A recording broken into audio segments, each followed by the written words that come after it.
така малки бомбончета. Продължаваме туториала как се гримира Николчо бомбончо. Така, стигнахме до тази част, защото ви обяснявах, че с този тонер ми стана прекалено тъмна кожата и аз винаги използвам този коректор, че малко да си слети и да прилича на нещо.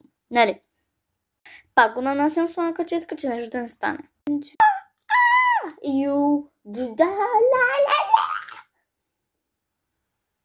Така нанасям другия коректор. И така, хора, ето, размазах го.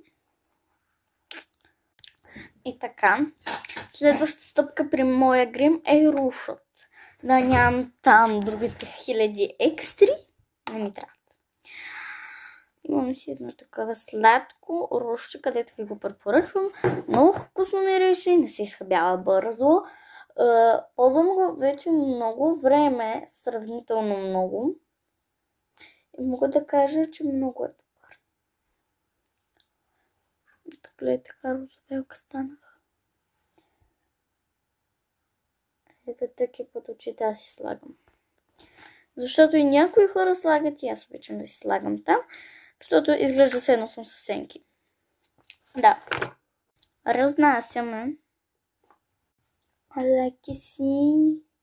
That shot. Ой. Така мъничко четка. Разнасям това под очите. Че нещо да не стане. Така, може много да не се личи. Но да, наистина има. Така че. Следваща стъпка при мен е да се правя веждите. Къде ми е кила?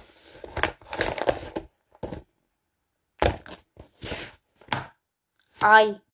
Така, хората па съм, не знам къде ми е гила за вежди. Няма го тук.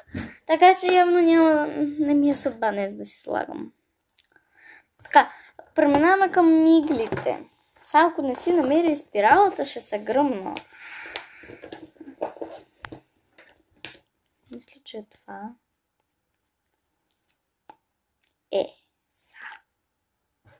И да. И спиралата не искам. Просто не я намирам. Но иначе от сега ви казвам.